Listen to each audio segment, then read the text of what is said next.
ನೋಡಿ ನೆಟೆ ಹಚ್ಚೋ ಟೈಮಲ್ಲಿ ಹಾಗೆ ಹೇಗೇವಿ. ಇನ್ನು ಭತ್ತ ಕೊಯ್ಯೋ ಟೈಮಲ್ಲಿ ಇನ್ನೇನು ಮಾಡಬೇಕು? ಈ ವರ್ಣ ನೋಡಿ, ಟಿಲ್ಲರಿಗೂ ಕೆಲಸ ಇಲ್ಲ, ಆಯಿತಾ, ನಮಗೂ ಕೆಲಸ ಇಲ್ಲ. ವಿಚಾರ ಮಾಡಿರಿ, ಮುಂದೊಂದು ದಿನ ನಿಮಗೂ ಅನ್ನ ಸಿಗಲ್ಲ. ಯಾಕಂದ್ರೆ ರೈತನ ಬೆಳೆದಿಲ್ಲ ಅಂದರೆ ನೀವೇನು ತಿಂತೀರಿ? ನಮಸ್ಕಾರ ನಾಡಿನ ಜನತೆಗೆ, ನಾನು ನಿಮ್ಮ ಹಳ್ಳಿ ಹುಡುಗ. ಇದು ನಂದು ಫಸ್ಟು ಹಳ್ಳಿ ಲಾಗ. ಈ ಹಳ್ಳಿ ಲಾಗಿಗೆ ನೀವು ಯಾವ ಥರ ಬೆಂಬಲ ಕೊಡ್ತೀನಿ ಅಂದಮೇಲೆ ನನ್ನ ಲಾಗ್ ಕಂಟಿನ್ಯೂ ಆಗುತ್ತೆ. ಸೊ ನನಗೆ ತುಂಬ ಚೆನ್ನಾಗಿ ರೆಸ್ಪಾನ್ಸ್ ಸಿಕ್ಕರೆ ನಾನೇನು ಜಾಸ್ತಿ ಎಕ್ಸ್ಪೆಕ್ಟ್ ಮಾಡಲ್ಲ. ಜಸ್ಟ್ 2K 3K ಯೂಸ್ ಸಿಕ್ಕರೆ ಸಾಕು. ನಾವು ಇದರಿಂದ ಏನೋ ಗಳಿಸ್ಬೇಕಂತ ಬಂದಿದ್ದಲ್ಲ. ಸೊ ನಾವೇನು ಬೆಳಿತೀವಿ, ನಾವೇನು ತಿಂತೀವಿ, ಸೊ ನಿಮ್ಗೇನು ತಿನ್ಲಿಕ್ಕೆ ಕೊಡ್ತಿದ್ದೀವಿ, ಅದನ್ನೆಲ್ಲ ಬೆಳೆಯೋದು ಹೇಗೆ ಅಂತ, ಸೊ ನಮ್ಮ ದಿನನಿತ್ಯದ ಜೀವನನ ಈ ಲಾಗಲ್ಲಿ ಮಾಡಿ ಹಾಕ್ತೀನಿ. ಅದು ಬಿಟ್ಟು ಕಂಟೆಂಟ್ ಕ್ರಿಯೇಟರ್ ಇರಲ್ಲ. ಇದು ಬಂದುಬಿಟ್ಟು ಊಟದ ಭತ್ತ ಅಂತೀವಿ, ಅರೆನಾರು. ಸೊ ಇದು ಯಾವ ಥರ ಬರುತ್ತೆ ಅಂದರೆ ಚಿಕ್ಕ ಚಿಕ್ಕಗಳಾಗಿ ಬರುತ್ತಲ್ಲ ಉದ್ದುದ್ದಕ್ಕೆ. ಸೊ ಎಗ್ ರೈಸ್ ಎಲ್ಲ ತಿಂತಿರಲ್ಲ ನೀವು, ಆಲ್ಮೋಸ್ಟ್ ಇದೇ ಆಗಿರುತ್ತೆ. ನೆಕ್ಸ್ಟ್ ಈ ಕಡೆ ಬಂದರೆ ಇದು ಬಂದುಬಿಟ್ಟು 1001 ಅಂತೀವಿ ನಾವು. 1001 ಅಂದರೆ ಸ್ವಲ್ಪ ದಪ್ಪ ಕಾಳು ಬರುತ್ತೆ. ದಪ್ಪ ಕಾಳು ಬರೋದ್ರಿಂದ ಸೊ ಇದು ಊಟಕ್ಕೆ ಅಷ್ಟೊಂದು ಬರ್ತಾಗಲ್ಲ. ಸೊ ರೇಷನ್ ಅಕ್ಕಿಯಲ್ಲಿ ನಾವು ತಿಂತೀವಲ್ಲ, ಆಲ್ಮೋಸ್ಟ್ ಇದು ಮತ್ತು ಮಾನಬುಡ್ಡ ಅಂತೀವಿ, ಅದಾಗಿರುತ್ತೆ. ಇದು ಬಂದುಬಿಟ್ಟು ನೋಡಿ, ಇವಾಗೆಲ್ಲ ಬೀಡ್ಸೆಳೆದ್ಬಿಟ್ಟಿದೆ. ಯಾಕಂದರೆ ಮಳೆ ಇಲ್ಲಲ್ವಾ, ಮಳೆ ಇಲ್ಲಕ್ಕೆ ಈಗ ಆಲ್ಮೋಸ್ಟ್ ಎಲ್ಲ ಬೀಡ್ಸೆಳೆದಿದೆ. ಸೊ ನಿನ್ನೆ ಗೊಬ್ಬರ ಹಾಕಿದ್ದೆ, ಇವತ್ತು ನೀರು ಬಿಡಬೇಕು. ಈ ಕಡೆ ಎಲ್ಲ ಬಿತ್ತನೆ ಆಗಿದೆ. ಇವಾಗ ಆಲ್ಮೋಸ್ಟ್ ಇದಕ್ಕೆಲ್ಲ ಅಂದರೆ 1-1.5 ಫೀಟ್ ಇರಬೇಕಾದ ಭತ್ತ, 1 ಅಡಿ ಅಂದರೂ ಇರಬೇಕಾದ ಭತ್ತ. ಇವಾಗ ನೋಡಿ 4 ಇಂಚ್ 3 ಇಂಚ್ ಇದೆ. ಇದೆಲ್ಲ ಟ್ಯಾಕ್ಟ್ರ್ ಬಿತ್ತನೆ ಆಗಿರುತ್ತೆ. ಟ್ಯಾಕ್ಟ್ರ್ ಬಿತ್ತನೆ ನಮ್ಮ ಕಡೆ ಅಷ್ಟೊಂದು ಲೈಕ್ ಮಾಡಲ್ಲ ನಾವು. ಯಾಕಂದರೆ ಇದು ಆಲ್ಮೋಸ್ಟ್ ಡಿಸ್ಟೆನ್ಸ್ 1 ಅಡಿ ಇರುತ್ತೆ. ನಮ್ಮದು ಎತ್ತಲ್ಲಿ ಬಿತ್ತನೆ ಮಾಡೋದಾದರೆ 1/2 ಅಡಿ ಇರುತ್ತೆ. ಆಲ್ಮೋಸ್ಟ್ 1 ಎಕರೆಗೆ ಇದು ಟ್ಯಾಕ್ಟ್ರ್ ಬಿತ್ತನೆ ಬಂದುಬಿಟ್ಟು, ಟ್ಯಾಕ್ಟ್ರ್ ಬಿತ್ತನೆಯಲ್ಲಿ ಏನು ಬೆನಿಫಿಟ್ ಅಂದರೆ ಬಿತ್ತನೆ ಮಾಡಿದ್ರೆ ಸ್ವಲ್ಪ ದುಡ್ಡು ಕಡಿಮೆ ಹೋಗುತ್ತೆ. ಆಮೇಲೆ ಬೇಗ ಇಳುವರಿ, ಕೆಲಸ ಕಡಿಮೆ ಅಂತ ಮಾಡ್ತಾರೆ. ಆದರೆ ಜನರಿಗೆ ಇನ್ನೊಂದು ಏನಂತ ಗೊತ್ತಿಲ್ಲ ಅಂದರೆ, ನೋಡಿ ಇದು ಡಿಸ್ಟೆನ್ಸ್ ಬಂದುಬಿಟ್ಟು 1 ಫೂಟ್ ಇದೆ. ಸೊ ಈ ಥರ ಡಿಸ್ಟೆನ್ಸ್ 1 ಫೂಟ್ ಇದ್ದರೆ 1 ಎಕರೆಗೆ ಕನಿಷ್ಠ ಅಂದರೂ 2 ಆಳೆ ಕಡಿಮೆ ಆಗುತ್ತೆ. ಈ ಥರ 1 ಎಕರೆ ಗದ್ದೆಗೆ 2 ಆಳೆ ಕಡಿಮೆ ಆಗುತ್ತೆ. ಸೊ ನೀವು ಇಲ್ಲೇನು ರೊಕ್ಕ ಉಳಿಸಿರ್ತೀರಿ, ಅಲ್ಲಿ 1 ಎಕರೆಗೆ 2 ಆಳೆ ಕಮ್ಮಿ ಆಯ್ತಂದರೆ ಸೊ ಅಲ್ಲಿ ರೊಕ್ಕ ಹೋಗಿಬಿಡುತ್ತೆ. ನೀವು ರೈತರು ಏನು ಮಾಡಬೇಕಂದ್ರೆ, ನೀವು ಬಿತ್ತನೆ ಮಾಡಿ ಇಲ್ಲ ಅಂತ ಹೇಳ್ತಿಲ್ಲ, ಟೆಕ್ನಾಲಜಿ ಯೂಸ್ ಮಾಡಿ ಇಲ್ಲ ಅಂತಲೂ ನಾನು ಹೇಳ್ತಿಲ್ಲ. ಆದರೆ ಯೂಸ್ ಮಾಡೋಕ್ಕಿಂತ ಮುಂಚೆ ಅದು ನಿಮಗೆ ವರ್ತಾ, ಅದರಿಂದ ನಿಮ್ಗೆ ಯೂಸ್ ಇದೆಯಾ, ಆ ಥರ ತಿಳ್ಕೊಂಡ್ಬಿಟ್ಟು ಸೊ ಮಿಷನ್ ಯಂತ್ರಗಳಿಗೆ ಮೇಲೆ ಕೆಲಸ ಮಾಡಿಸ್ಬೋದು, ಅವಲಂಬಿತವಾಗಿರ್ಬೋದು. ನಾನು ತಪ್ಪಂತ ಹೇಳ್ತಿಲ್ಲ. ಸೊ ನೀವು ಉಳಿಸ್ತಿದ್ದೀವಿ ಅಂತಿದ್ದೀರಲ್ಲ, ಸೊ ಅದು ಉಳಿಸ್ಲಿಕ್ಕೆ ಆಗ್ತಿಲ್ಲ, ಇಲ್ಲಿ ಹೋಗ್ತಿದೆ ಅಂತ ಹೇಳ್ತಿದ್ದೀನಿ ಅಷ್ಟೇ. ಸೊ ಹೌದು, ಟೆಕ್ನಾಲಜಿ ಯೂಸ್ ಮಾಡ್ಕೋಬೇಕು, ಮಿಷನೆಲ್ಲ ಯೂಸ್ ಮಾಡ್ಕೋಬೇಕಿಲ್ಲ ಅಂತ ಹೇಳ್ತಿಲ್ಲ.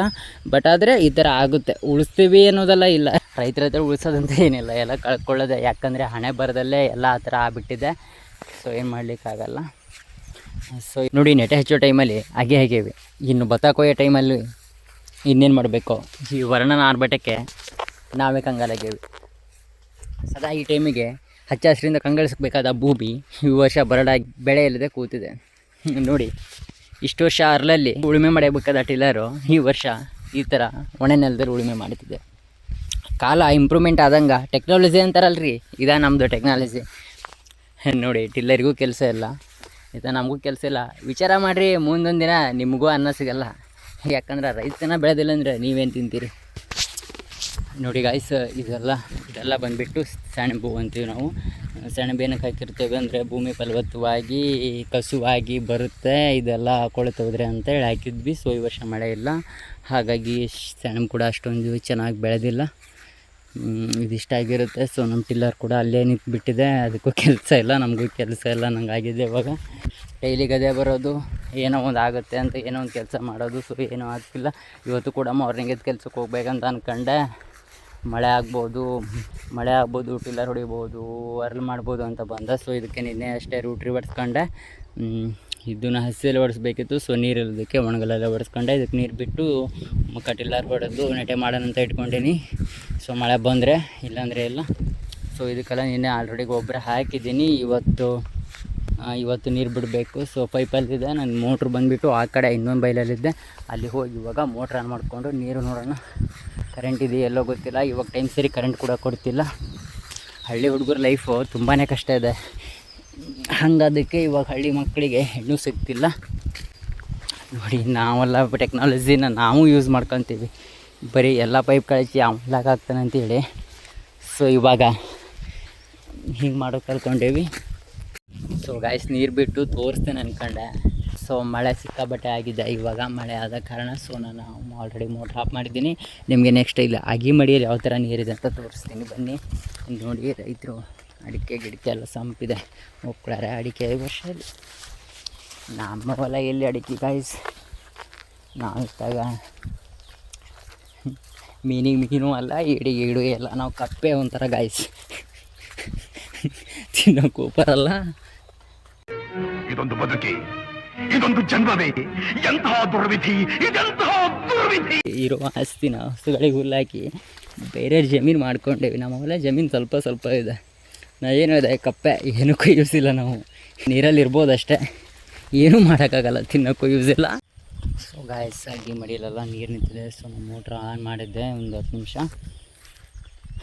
ನಿಮಿಷ ಆನ್ ಮಾಡಿದ್ರೂ ಕೂಡ ಅಷ್ಟೊಂದು ನೀರೇನು ಬಂದಿಲ್ಲ. ಯಾಕಂದರೆ ಮಳೆ ಬಂದ ತಕ್ಷಣ ನಾನು ಮೋಟ್ರ್ ಆಫ್ ಮಾಡ್ಕೊಂಡು ಎಲ್ಲ ನಿಂತ್ಕೊಬಿಟ್ಟೆ.